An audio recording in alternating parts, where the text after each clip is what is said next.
ഓം ശാന്തി 4/9/2024 പ്രഭാതമുരളി.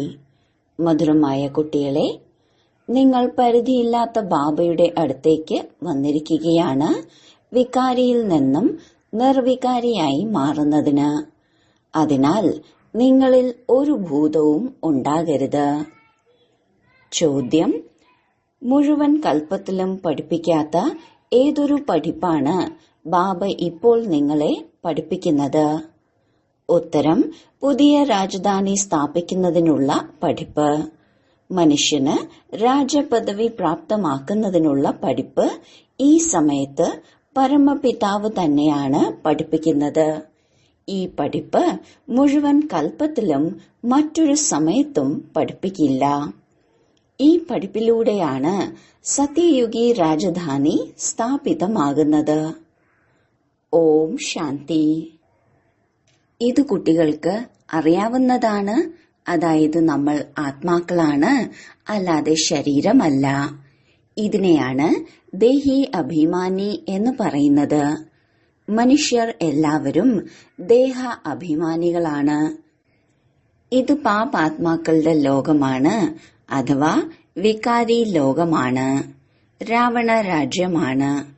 സത്യുഗം കഴിഞ്ഞുപോയി. അവിടെ എല്ലാവരും നിർവികാരികളായാണ് വസിച്ചത്. കുട്ടികൾക്കറിയാം, നമ്മൾ തന്നെയായിരുന്നു പവിത്ര ദേവീ ദേവതകൾ. പിന്നീട് 84 ജന്മങ്ങൾക്ക് ശേഷം പതീതമായി മാറിയതാണ്. എല്ലാവരും 84 ജന്മങ്ങൾ എടുക്കുന്നില്ല.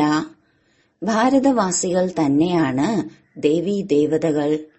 ഇവർ തന്നെയാണ് 82, 83, 84 ജന്മങ്ങൾ എടുത്തത്. അവർ തന്നെയാണ് പതീതമായത്.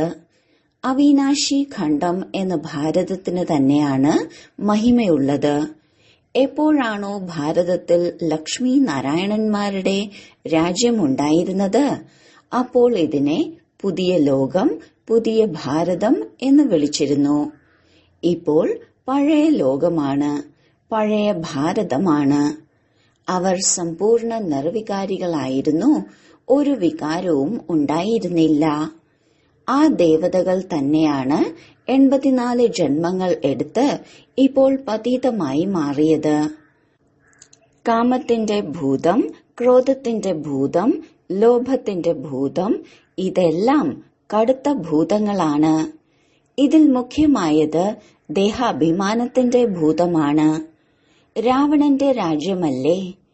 എപ്പോൾ ഈ 5 വികാരങ്ങൾ മനുഷ്യന്റെ ഉള്ളിൽ പ്രവേശിക്കുന്നുവോ, അപ്പോൾ ഈ രാവണനാണ് ഭാരതത്തിന്റെ പകുതി കൽപ്പത്തെ ശത്രു. ഈ ദേവതകളുടെ ഉള്ളിൽ ഈ ഭൂതങ്ങൾ ഉണ്ടായിരുന്നില്ല. പിന്നീട് പുനർജന്മങ്ങൾ എടുത്തെടുത്ത് ഇവരുടെ ആത്മാവും വികാരങ്ങളിലേക്ക് വന്നു. നിങ്ങൾക്കറിയാം, നമ്മൾ എപ്പോൾ ദേവീ ദേവതകളായിരുന്നുവോ, അപ്പോൾ വികാരത്തിന്റെ ഒരു ഭൂതവും ഉണ്ടായിരുന്നില്ല. സത്യത്രേതായുഗങ്ങളെയാണ് രാമരാജ്യം എന്ന് പറയുന്നത്. ദ്വാപര കലിയുഗങ്ങളെ രാവണ രാജ്യം എന്നാണ് പറയുന്നത്. ഇവിടെ ഓരോ നരനിലും നാരിയിലും 5 വികാരങ്ങളുണ്ട്. ദ്വാപരം മുതൽ കലിയുഗം വരെ 5 വികാരങ്ങൾ ഉണ്ടാകും. ഇപ്പോൾ നിങ്ങൾ പുരുഷോത്തമ സംഗമയുഗത്തിൽ ഇരിക്കുകയാണ്. പരിധിയില്ലാത്ത ബാബയുടെ അടുത്തേക്ക് വന്നിരിക്കുകയാണ് വികാരിയിൽ നിന്നും നിർവികാരിയായി മാറുന്നതിനായി. നിർവികാരിയായി മാറിയിട്ട് പിന്നീട് ആരെങ്കിലും വികാരത്തിൽ വീണുപോയാൽ ബാബ എഴുതും, നിങ്ങൾ മുഖം കറുപ്പിച്ചിരിക്കുന്നു, ഇനി മുഖത്തെ വെളുത്തതാക്കുക എന്നത് ബുദ്ധിമുട്ടാണ്. 5 നില കെട്ടിടത്തിൽ നിന്നും താഴേക്ക് വീഴുന്നത് പോലെയാണ്. അസ്ഥികൾ പൊടിഞ്ഞു പോകും. ഗീതയിലുമുണ്ട്, ഭഗവാനു വാച, കാമം മഹാശത്രുവാണ്. ഭാരതത്തിന്റെ വാസ്തവത്തിലുള്ള ധർമ്മശാസ്ത്രം ഗീതയാണ്. ഓരോ ധർമ്മത്തിനും ഓരോ ശാസ്ത്രങ്ങൾ ഉണ്ടാകും. ഭാരതവാസികൾക്കാണെങ്കിൽ അനേകം ശാസ്ത്രങ്ങളുണ്ട്. അതിനെയാണ് ഭക്തി എന്ന് പറയുന്നത്. പുതിയ ലോകം സതോ പ്രധാനമായ സ്വർണിമ യുഗമാണ്. അവിടെ വഴക്കോ ബഹളമോ ഒന്നും ഉണ്ടായിരുന്നില്ല. ആയുസ് കൂടുതലായിരുന്നു. സദാ ആരോഗ്യവാന്മാരും സമ്പന്നരുമായിരുന്നു. നിങ്ങൾക്ക് സ്മൃതി ഉണരുന്നു, നമ്മൾ ദേവതകൾ വളരെ സുഖികളായിരുന്നു.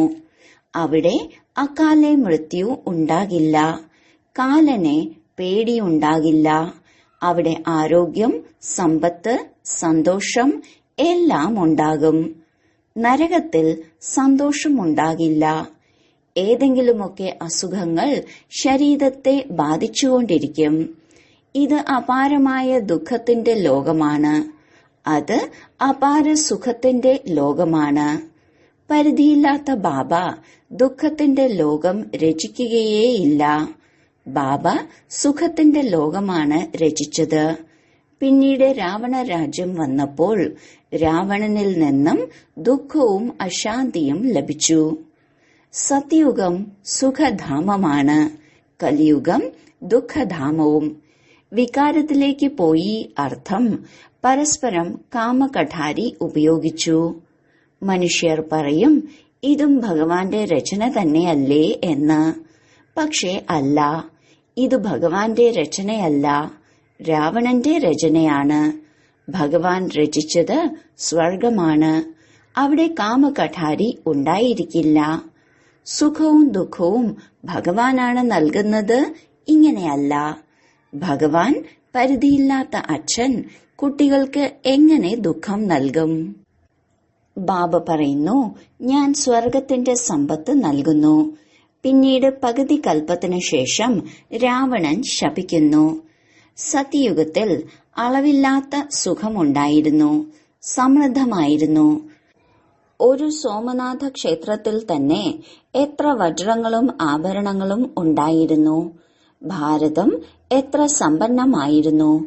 ഇപ്പോഴാണെങ്കിൽ പാപ്പരാണ്.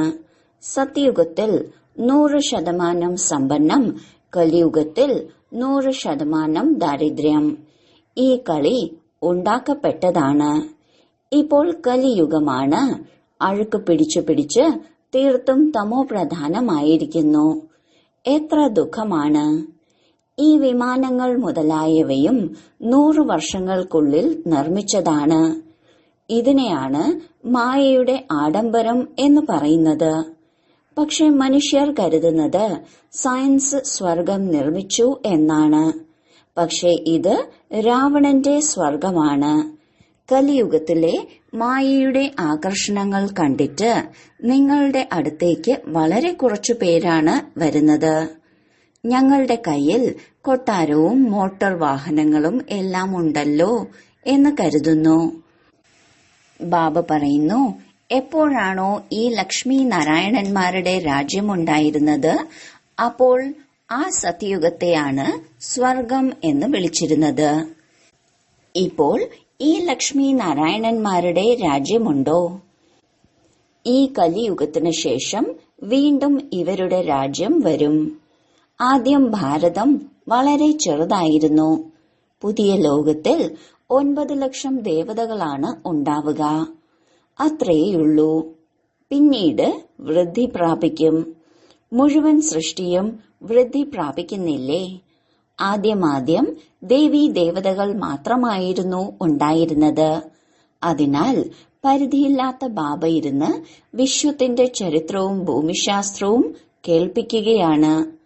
ബാബയ്ക്കല്ലാതെ മറ്റാർക്കും പറഞ്ഞു തരാൻ സാധിക്കില്ല. ബാബയെ നോളജ്ഫുൾ ഗോഡ് ഫാദർ എന്നാണ് വിളിക്കുന്നത്. മുഴുവൻ ആത്മാക്കളുടെയും ഫാദറാണ്. ആത്മാക്കൾ എല്ലാവരും സഹോദരങ്ങളാണ്. പിന്നീടാണ് സഹോദരനും സഹോദരിയുമാവുന്നത്. നിങ്ങളെല്ലാവരും ഒരു പ്രജാപിത ബ്രഹ്മാവിന്റെ ദത്തെടുക്കപ്പെട്ട കുട്ടികളാണ്. മുഴുവൻ ആത്മാക്കളും ബാബയുടെ സന്താനങ്ങൾ തന്നെയാണ്. ബാബയെ പരമപിതാവ് എന്നാണ് വിളിക്കുന്നത്. ബാബയുടെ പേര് ശിവൻ എന്നാണ്. അത്രേയുള്ളൂ. ബാബ മനസ്സിലാക്കി തരുന്നു, എന്റെ ഒരേ ഒരു പേര് ശിവൻ എന്നാണ്. പിന്നീട് ഭക്തിമാർഗത്തിൽ മനുഷ്യർ അനേക ക്ഷേത്രങ്ങൾ നിർമ്മിച്ചിരുന്നു. അതിനാൽ അനേക പേരുകളും നൽകി. ഭക്തിക്ക് എത്രയധികം സാമഗ്രികളാണ്! അതിനെ പഠിപ്പ് എന്ന് പറയില്ല. അതിൽ പ്രധാന ലക്ഷ്യമൊന്ന് ഇല്ല. അത് താഴേക്ക് ഇറങ്ങുന്നതിനുള്ളത് തന്നെയാണ്. താഴേക്ക് വീണ് വീണ് തമോ പ്രധാനമായി മാറുന്നു. പിന്നീട് എല്ലാവർക്കും സതോ പ്രധാനമായി മാറണം. നിങ്ങൾ സതോ പ്രധാനമായി മാറി സ്വർഗത്തിലേക്ക് വരും. ബാക്കി എല്ലാവരും സതോ പ്രധാനമായി മാറി ശാന്തിധാമത്തിൽ വസിക്കും. ഇത് വളരെ നല്ല രീതിയിൽ ഓർമ്മ വയ്ക്കണം. ബാബ പറയുന്നു, നിങ്ങൾ എന്നെ വിളിച്ചിരുന്നു, ബാബ ഞങ്ങൾ പതീതരെ വന്ന് പാവനമാക്കൂ എന്ന് പറഞ്ഞ്. അതിനാൽ ഇപ്പോൾ ഞാൻ മുഴുവൻ ലോകത്തെയും പാവനമാക്കി മാറ്റാൻ വന്നിരിക്കുകയാണ്. ഗംഗാസ്നാനം ചെയ്യുന്നതിലൂടെ പാവനമായി മാറും എന്നാണ് മനുഷ്യർ കരുതുന്നത്. ഗംഗയാണ് പതീത പാവനി എന്ന് കരുതുന്നു. കിണറ്റിൽ നിന്ന് വെള്ളം വന്നാലും അതിനെയും ഗംഗാജലമാണെന്ന് കരുതി സ്നാനം ചെയ്യുന്നു. ഗുപ്തമായ ഗംഗയാണെന്ന് കരുതുന്നു. തീർത്ഥയാത്രയ്ക്ക് അല്ലെങ്കിൽ ഏതെങ്കിലും പർവ്വതത്തിന് മുകളിലേക്ക് പോകും. എന്നിട്ട് അതിനെയും ഗുപ്ത ഗംഗയാണെന്ന് പറയും. ഇതിനെയാണ് അസത്യം എന്ന് പറയുന്നത്. ഈശ്വരൻ സത്യമാണ് എന്ന് പറയുന്നു. ബാക്കി രാവണ രാജ്യത്തിൽ എല്ലാവരും അസത്യം പറയുന്നവരാണ്. ഈശ്വരീയ പിതാവാണ് സത്യഖണ്ഡം സ്ഥാപിക്കുന്നത്. അവിടെ അസത്യത്തിന്റെ കാര്യമേ ഇല്ല. ദേവതകൾക്ക് നിവേദ്യവും ശുദ്ധമായതാണ് സമർപ്പിക്കുക. ഇപ്പോഴുള്ളത് ആസുരീയ രാജ്യമാണ്. സത്യത്രേതായുഗങ്ങളിൽ ഈശ്വരീയ രാജ്യമാണ്. അതാണ് ഇപ്പോൾ സ്ഥാപിച്ചുകൊണ്ടിരിക്കുന്നത്. ഈശ്വരൻ തന്നെയാണ് വന്ന് എല്ലാവരെയും പാവനമാക്കി മാറ്റുന്നത്. ദേവതകളിൽ ഒരു വികാരവും ഉണ്ടായിരിക്കില്ല. എങ്ങനെയാണോ രാജാവും റാണിയും അതുപോലെ പ്രജകളും പവിത്രമായിരിക്കും. ഇവിടെ എല്ലാവരും പാപികളും കാമികളും ക്രോധികളും ആണ്.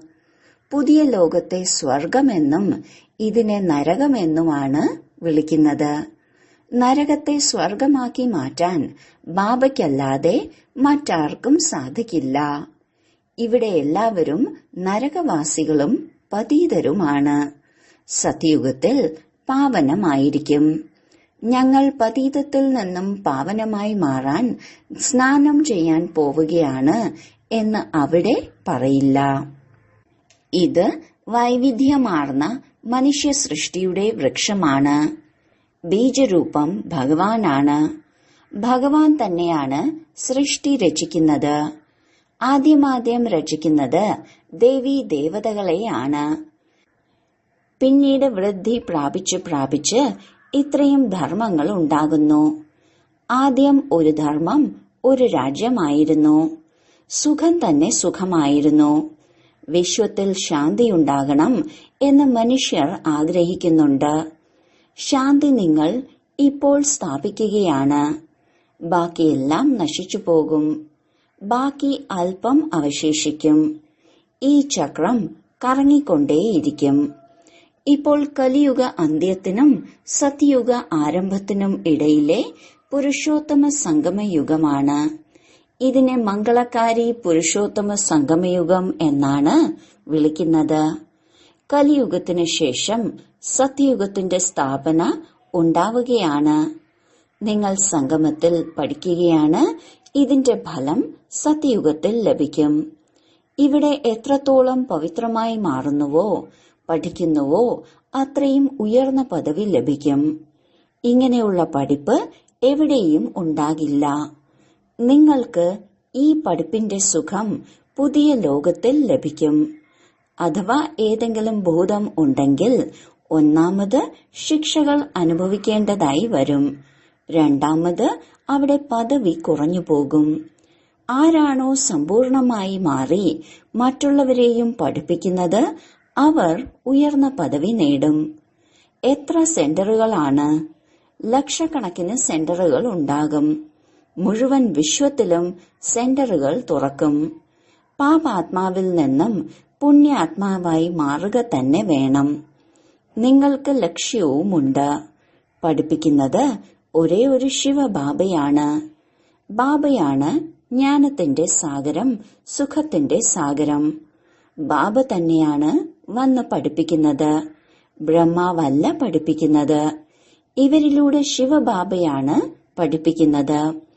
ഭഗവാന്റെ രഥം ഭാഗ്യശാലി രഥം എന്നാണ് ഇവരെ കുറിച്ച് മഹിമ പാടുന്നത്. നിങ്ങളെ എത്ര കോടാനുകോടി ഭാഗ്യശാലിയാക്കി മാറ്റുന്നു. നിങ്ങളെ വളരെ വലിയ ധനികനാക്കി മാറ്റുന്നു. നിങ്ങൾ വലിയ ധനികനായി മാറുന്നു. ഒരിക്കലും അസുഖം വരില്ല. ആരോഗ്യവും സമ്പത്തും സന്തോഷവും എല്ലാം ലഭിക്കും. ഇവിടെ ധനമുണ്ടാകും, പക്ഷേ അസുഖം ബാധിച്ചിരിക്കും. അവർക്ക് സന്തോഷമായി ഇരിക്കാൻ സാധിക്കില്ല. എന്തെങ്കിലും ദുഃഖം ഉണ്ടായിരിക്കും. അതിനാൽ അതിന്റെ പേര് തന്നെ സുഖധാമം, സ്വർഗം, പാരഡൈസ് എന്നാണ്. ഈ ലക്ഷ്മി നാരായണന്മാർക്ക് ഈ രാജ്യം ആരാണ് നൽകിയത്? ഇതാർക്കും അറിയില്ല. ഇവർ ഭാരതത്തിലാണ് വസിച്ചത്. വിശ്വത്തിന്റെ അധികാരികളായിരുന്നു. ഒരു വിഭജനവും ഉണ്ടായിരുന്നില്ല. ഇപ്പോൾ എത്ര ഭാഗങ്ങളായി വേർതിരിച്ചിരിക്കുന്നു. രാവണ രാജ്യമാണ്. എത്ര കഷ്ണങ്ങളാക്കിയിരിക്കുന്നു. വഴക്കടിച്ചുകൊണ്ടിരിക്കുന്നു. അവിടെ മുഴുവൻ വിശ്വത്തിലുമായി ഈ ദേവീ ദേവതകളുടെ രാജ്യം ആയിരുന്നു. അവിടെ മന്ത്രിയൊന്നും ഉണ്ടാവില്ല. ഇവിടെ നോക്കൂ, എത്ര മന്ത്രിമാരാണ്. കാരണം ബുദ്ധിയില്ലാത്തവരാണ്. അതിനാൽ മന്ത്രിയും അതുപോലെ തമോപ്രധാനവും പതിതവുമാണ്. പതിതമായവർക്ക് പതിതമായവരെ ലഭിച്ചു. എല്ലാത്തിലും അഴിമതിയായി പാപ്പരായി പോകുന്നു. കടം വാങ്ങുന്നു. സത്യുഗത്തിൽ ധാന്യങ്ങളും ഫലങ്ങളും വളരെ സ്വാദിഷ്ടമായിരിക്കും. നിങ്ങൾ അവിടെ ചെന്ന് എല്ലാം അനുഭവിച്ചിട്ട് വരുന്നു. സൂക്ഷ്മവതനത്തിലേക്കും പോകുന്നു, സ്വർഗത്തിലേക്കും പോകുന്നു. സൃഷ്ടിചക്രം എങ്ങനെയാണ് കറങ്ങുന്നതെന്ന് ബാബ പറയുന്നു. ആദ്യം ഭാരതത്തിൽ ഒരേ ഒരു ദേവീ ദേവതാ ധർമ്മം മാത്രമേ ഉണ്ടായിരുന്നുള്ളൂ. രണ്ടാമത് ഒരു ധർമ്മവും ഉണ്ടായിരുന്നില്ല. പിന്നീട് ദ്വാപരത്തിൽ രാവണ രാജ്യം ആരംഭിക്കുന്നു. ഇപ്പോൾ വികാരി ലോകമാണ്. പിന്നീട് നിങ്ങൾ പവിത്രമായി മാറി നിർവികാരി ദേവതയായി മാറും. ഇത് സ്കൂളാണ്. ഭഗവാന്റെ വാക്കുകളാണ്. ഞാൻ നിങ്ങളെ രാജയോഗം പഠിപ്പിക്കുന്നു. നിങ്ങൾ ഭാവിയിൽ ഇതായി മാറും. രാജധാനിയിലേക്കുള്ള പഠിപ്പ് വേറെ എവിടെയും ലഭിക്കില്ല. ബാബ തന്നെയാണ് പഠിപ്പിച്ച് പുതിയ ലോകത്തിലെ രാജധാനി നൽകുന്നത്. സുപ്രീം ഫാദറും ടീച്ചറും സദ്ഗുരുവും ഒരേ ഒരു ശിവബാബയാണ്. അച്ഛനാകുമ്പോൾ തീർച്ചയായും സമ്പത്ത് ലഭിക്കണം. ഭഗവാൻ തീർച്ചയായും സ്വർഗത്തിന്റെ സമ്പത്തായിരിക്കും നൽകുക. വർഷാവർഷം കത്തിക്കുന്ന രാവണനാണ് ഭാരതത്തിന്റെ നമ്പർ 1 ശത്രു. രാവണൻ എങ്ങനെയുള്ള അസുരന്മാരാക്കി മാറ്റി. അവരുടെ രാജ്യം 2500 വർഷം നടക്കും. നിങ്ങളോട് ബാബ പറയുന്നു, ഞാൻ നിങ്ങളെ സുഖധാമത്തിന്റെ അധികാരിയാക്കി മാറ്റുന്നു. രാവണൻ നിങ്ങളെ ദുഃഖധാമത്തിലേക്ക് കൊണ്ടുവരുന്നു. നിങ്ങളുടെ ആയുസ്സും കുറയുന്നു. പെട്ടെന്ന് അകാല മൃത്യു സംഭവിക്കുന്നു. അനേകം അസുഖങ്ങൾ ഉണ്ടാകുന്നു. അവിടെ ഇങ്ങനെയുള്ള ഒരു കാര്യവും ഉണ്ടാകില്ല. പേര് തന്നെ സ്വർഗം എന്നാണ്. ഇപ്പോൾ സ്വയം ഹിന്ദുവാണെന്ന് പറയുന്നു. എന്തുകൊണ്ടെന്നാൽ പതീതമാണ്. അതിനാൽ ദേവത എന്ന് വിളിക്കാൻ യോഗ്യരല്ല. ബാബ ഈ രഥത്തിലിരുന്ന് മനസ്സിലാക്കി തരുന്നു. ബ്രഹ്മാവിന്റെ വലതുവശത്ത് വന്ന് ഇരിക്കുകയാണ് നിങ്ങളെ പഠിപ്പിക്കാനായി. അതിനാൽ ഇവരും പഠിക്കുന്നു. നമ്മളെല്ലാവരും വിദ്യാർത്ഥികളാണ്. ഒരേ ഒരു ബാബയാണ് ടീച്ചർ. ഇപ്പോൾ ബാബ പഠിപ്പിക്കുകയാണ്. ഇനി വീണ്ടും 5000 വർഷങ്ങൾക്ക് ശേഷം വന്ന് പഠിപ്പിക്കും. ഈ ജ്ഞാനം അഥവാ പഠിപ്പ് പിന്നീട് ഇല്ലാതാകും. പഠിച്ചു നിങ്ങൾ ദേവതയായി 2500 വർഷം സുഖത്തിന്റെ സമ്പത്ത് എടുത്തു. പിന്നീടാണ് ദുഃഖം, രാവണന്റെ ശാപം. ഇപ്പോൾ ഭാരതം വളരെ ദുഃഖിയാണ്. ഇത് ദുഃഖധാമമാണ്. വിളിക്കുന്നുമുണ്ടല്ലോ, പതിത പാവന വരൂ, വന്ന് പാവനമാക്കി മാറ്റൂ. ഇപ്പോൾ നിങ്ങളിൽ ഒരു വികാരവും ഉണ്ടായിരിക്കരുത്. പക്ഷെ പകുതി കൽപ്പത്തിലെ അസുഖം അത്ര പെട്ടെന്ന് വിട്ടുമാറില്ലല്ലോ.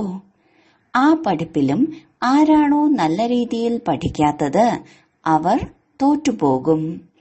ആരാണോ പദവിയോടെ പാസ്സാകുന്നത് അവർ സ്കോളർഷിപ്പ് നേടും. നിങ്ങളിലും ആരാണോ നല്ല രീതിയിൽ പവിത്രമായി മാറി മറ്റുള്ളവരെയും ആക്കി മാറ്റുന്നത് അവർ ഈ സമ്മാനം നേടും. 8ന്റെ മാല ഉണ്ടാകും. അവരാണ് പദവിയോടെ പാസ്സാകുന്നത്. പിന്നീട് 108ന്റെ മാലയും ഉണ്ടാകും. ഈ മാലയും ഓർമ്മിക്കപ്പെടും. മനുഷ്യർ ഇതിന്റെ രഹസ്യം അല്പമെങ്കിലും മനസ്സിലാക്കുന്നുണ്ടോ? മാലയിൽ മുകളിലുള്ളത് പുഷ്പമാണ്. പിന്നീട് 2 മുത്തുകൾ മേരുവാണ്. സ്ത്രീയും പുരുഷനും 2 കൂട്ടരും പവിത്രമായി മാറുന്നു. ഇവർ പവിത്രമായിരുന്നല്ലോ. സ്വർഗവാസി എന്നാണ് വിളിച്ചിരുന്നത്. ഇതേ ആത്മാവ് പിന്നീട് പുനർജന്മങ്ങൾ എടുത്തെടുത്ത് ഇപ്പോൾ പതീതമായി മാറി. വീണ്ടും ഇവിടെ നിന്ന് പവിത്രമായി മാറി പാവനമായ ലോകത്തിലേക്ക് പോകും. ലോകത്തിന്റെ ചരിത്രവും ഭൂമിശാസ്ത്രവും ആവർത്തിക്കപ്പെടുമല്ലോ. വികാരികളായ രാജാക്കന്മാർ നിർവികാരികളായ രാജാക്കന്മാരുടെ ക്ഷേത്രങ്ങൾ നിർമ്മിച്ച് അവരെ പൂജിക്കും. അവർ തന്നെയാണ് പിന്നീട് പൂജ്യരിൽ നിന്നും പൂജാരിയായി മാറുന്നത്. വികാരിയായി മാറിയാൽ പിന്നെ പ്രകാശത്തിന്റെ കിരീടം ഉണ്ടാകില്ല. ഈ കളി ഉണ്ടാക്കിയതാണ്. ഇതാണ് പരിധിയില്ലാത്ത അത്ഭുതകരമായ നാടകം. ആദ്യം ഒരു ധർമ്മമേയുണ്ടാകൂ. അതിനെയാണ് രാമരാജ്യം എന്ന് പറയുന്നത്. പിന്നീട് മറ്റ് ധർമ്മങ്ങൾ വരും. ഈ സൃഷ്ടിയുടെ ചക്രം എങ്ങനെയാണ് കറങ്ങുന്നത് എന്നത് ഒരേയൊരു ബാബയ്ക്ക് മാത്രമേ പറഞ്ഞു തരാൻ സാധിക്കൂ. ഭഗവാൻ ഒന്നേ ഉള്ളൂ. ശരി, വളരെ കാലത്തെ വേർപാടിനു ശേഷം തിരികെ കിട്ടിയ മധുരമധുരമായ ഓമന സന്താനങ്ങൾക്ക് മാതാവും പിതാവുമായ ബാബ്ദാദയുടെ സ്നേഹസ്മരണകളും പുലർക്കാല വന്ദനവും. ആത്മീയ പിതാവിന്റെ ആത്മീയ കുട്ടികൾക്ക് നമസ്കാരം. ധാരണയ്ക്കുള്ള മുഖ്യസാരം: 1. സ്വയം ഭഗവാൻ ടീച്ചറായി മാറി പഠിപ്പിക്കുകയാണ്. അതിനാൽ നല്ല രീതിയിൽ പഠിക്കണം. സ്കോളർഷിപ്പ് നേടുന്നതിനായി പവിത്രമായി മാറി മറ്റുള്ളവരെയും പവിത്രമാക്കി മാറ്റുന്നതിനുള്ള സേവനം ചെയ്യണം. 2. ഉള്ളിൽ കാമം, ക്രോധം മുതലായ ഏതെല്ലാം ഭൂതങ്ങൾ പ്രവേശിച്ചിട്ടുണ്ടോ അതിനെയെല്ലാം പുറത്തു കളയണം. ലക്ഷ്യം മുന്നിൽ വെച്ച് പുരുഷാർത്ഥം ചെയ്യണം. വരദാനം: മായയുടെ തണലിൽ നിന്ന് പുറത്തുവന്ന് ഓർമ്മയുടെ കുടത്തണലിൽ കഴിയുന്നവരായ ചിന്തയില്ലാത്ത ചക്രവർത്തിയായി ഭവിക്കട്ടെ. ആര് സദാ ബാബയുടെ കുടത്തണലിൽ കഴിയുന്നുവോ അവർ സ്വയത്തെ സദാ സുരക്ഷിതരായി അനുഭവം ചെയ്യുന്നു. മായയുടെ നിഴലിൽ നിന്ന് രക്ഷപ്പെടുന്നതിനുള്ള മാർഗമാണ് ബാബയുടെ ഛത്രഛായ. ഛത്രഛായയിലിരിക്കുന്നവർ സദാ ചിന്തയില്ലാത്ത ചക്രവർത്തി ആയിരിക്കും. അഥവാ എന്തെങ്കിലും ചിന്തയുണ്ടെങ്കിൽ സന്തോഷം അപ്രത്യക്ഷമാകും. സന്തോഷം നഷ്ടപ്പെട്ടു ദുർബലരായി എങ്കിൽ മായയുടെ കുടക്കീഴിൽ പെട്ടുപോകുന്നു. എന്തുകൊണ്ടെന്നാൽ ദുർബലത തന്നെയാണ് മായയെ ആഹ്വാനം ചെയ്യുന്നത്. മായയുടെ നിഴൽ സ്വപ്നത്തിൽ പോലും പെട്ടാൽ വളരെ പരവശപ്പെടുത്തും. അതിനാൽ സദാ ഛത്രഛായയ്ക്ക് കീഴിൽ കഴിയൂ. സ്ലോഗൻ: വിവേകത്തിന്റെ സ്ക്രൂ ഡ്രൈവർ കൊണ്ട് അശ്രദ്ധയാകുന്ന ലൂസ് സ്ക്രൂവിനെ ടൈറ്റാക്കി സദാ ജാഗ്രതയോടെ ഇരിക്കണം. ഓം ശാന്തി.